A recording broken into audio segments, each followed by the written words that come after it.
Assalamualaikum warahmatullahi wabarakatuh. Di sini saya akan menjelaskan tentang manajemen pendidikan nasional. Manajemen pendidikan nasional yaitu merupakan suatu ilmu yang usianya relatif masih muda, sehingga tidaklah aneh yang banyak belum mengetahui ini. Nah, manajemen ini didefinisikan adalah suatu proses atau biasanya itu disebutkan atau sebagai cara sistema untuk melakukan pekerjaan yang atau kegiatan-kegiatan. Nah, fungsi manajemen pendidikan ini itu ada 4 tahap, yaitu perencanaan. Perencanaan ini merupakan kegiatan untuk menerapkan pekerjaan yang harus dilakukan oleh suatu kelompok demi tercapainya tujuan tersebut. Untuk meningkatkan perencanaan ini biasanya itu untuk meningkatkan mutu pendidikan agar lebih efektif. Yang kedua yaitu pengorganisasian. Pengorganisasian ini adalah pembangunan kerja yang di dalamnya tugas-tugas yang lebih kecil untuk membedakan tugas kepada orang yang sesuai dengan kemampuan, mengalokasikan sumber daya, dan mengkoordinasinya dan efektifnya tercapainya tujuan tersebut. Yang ketiga yaitu pengarahan. Pengarahan itu biasanya itu disebut dengan direktif yang yang ditunjukkan untuk pembimbingan bawahan atau menjadi pengawas staf. Yang keempat yaitu pengawasan atau surveying. Ya, surveying ini dilakukan untuk melihat dan mengevaluasi sejauh mana hasil-hasil dari perencanaan itu sudah tercapai apa belum. Nah, ini 4 pengawas ini mempunyai proses, yaitu 3 tahap. Yang pertama, menentukan standar-standar pelaksanaan pekerjaan. Apakah pekerjaan itu sudah bagus apa belum. Yang kedua, yaitu pengukuran hasil dan pelaksanaan pekerjaan. Yang ketiga, yaitu menentukan kesenjangan atau deviasi antara pelaksanaan dengan standar dan rencanakan. Apakah sesuai dengan apa yang sudah direncanakan. Yang seperti ini tuh evaluasi. Selanjutnya yaitu faktor-faktor manajemen pendidikan. Faktor-faktor manajemen pendidikan yaitu ada 4, yaitu sumber daya pendidikan. Yang kedua pembiayaan, yang ketiga sarana dan prasarana, yang keempat teknologi informasi.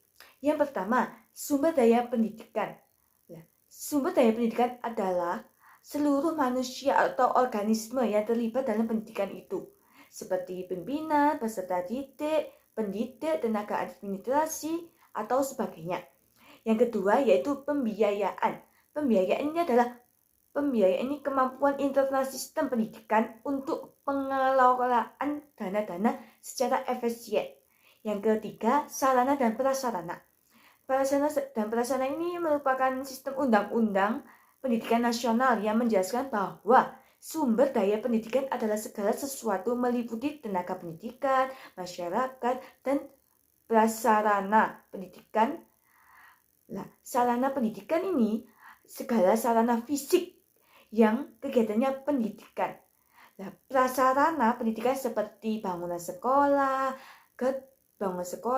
tanah, meja, perabotan, serta ruang-ruangan yang dibuat untuk sekolah. Yang keempat yaitu teknologi informasi. Teknologi informasi itu kan sekarang kita hidup di era globalisasi. Makanya sekolah-sekolah ini harus menyediakan alat-alat untuk mengembangkan inteknya anak-anak. Selanjutnya yaitu prinsip manajemen pendidikan.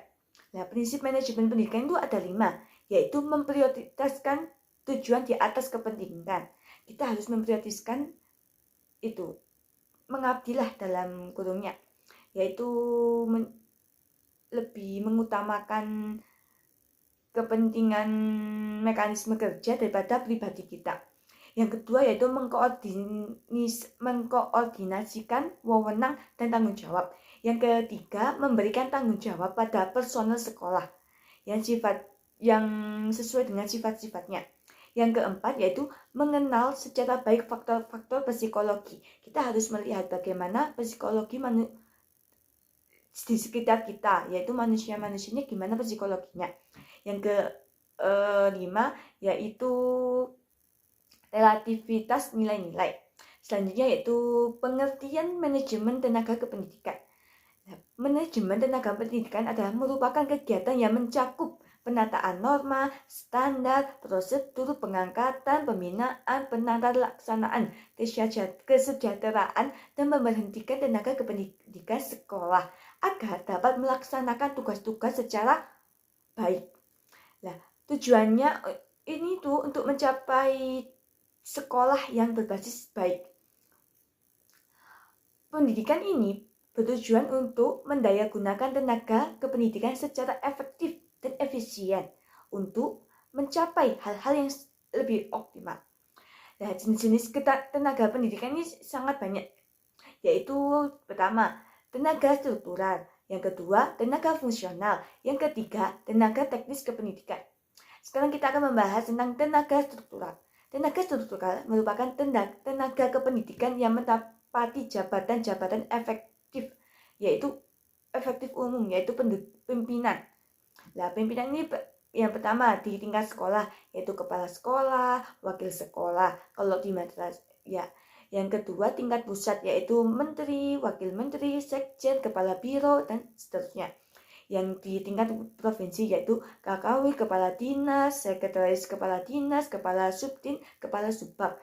Yang keempat yaitu ke tingkat daerah, kepada kantor, Kemendiknas, kabupaten, kasih urusan kurikulum, kasih urusan sarana dan prasarana, kasih urusan pelayanan khusus. Yang kedua, tenaga fungsional. Tenaga fungsional ini merupakan tenaga kependidikan yang menempati jabatan yang berfungsional. Tenaga pendidikan ini yaitu merupakan keahlian akademis kependidikan seperti guru, pembimbing atau penyuluhan guru BP, pengembangan kurikulum, pemilik, pengawas, pelatih, tutor, fungsional, pengembangan pendidikan, pengembangan tes, dan pustakawan. Yang ketiga yaitu teknis kependidikan. Teknis kependidikan yaitu di dalamnya pelaksanaan kepekerjaan lebih tutut kecakapan teknis operasional secara administrasi, yaitu seperti laboratorium, teknis sumber belajar, pelatihan, olahraga, kesenian. Itu tuh seperti itu di luar kependidikan, tetapi itu melatih itu kreatifan kita. Tugas tenaga kependidikan yaitu adalah melaksanakan administrasi, pengelolaan, pengembangan, pengawasan, dan pelayanan. Baik, saya akan menjelaskan bagaimana kasus-kasus di sekitar kita. Banyak kasus-kasus di sekitar kita yaitu banyak itu sekolah yang berbasis swasta seperti negeri ini. Baik, saya akan memberikan contoh tentang kasus manajemen pendidikan di sekolah ini, di sekolah yang kurang memadai, yaitu seperti fasilitas banyak sekolah-sekolah yang di pelosok-pelosok itu belum terfasilitasi. Ini tuh sangat menyebabkan ini tuh karena manajemennya sangat kurang sekali. Nah, terus itu sama tingkat pembiayaan. Tingkat pembiayaan ini biasanya tuh masyarakat tuh banyak yang keluh kesah dengan pembiayaan yang begitu tinggi. Makanya dari manajemen pendidikan gitu harus mengelola dana-dana pendidikan dengan benar, dan kita mengetahui situasi-situasi pada wali murid seperti kita memberikan KIP atau dan lain-lainnya. Baik, terima kasih. Assalamualaikum warahmatullahi wabarakatuh.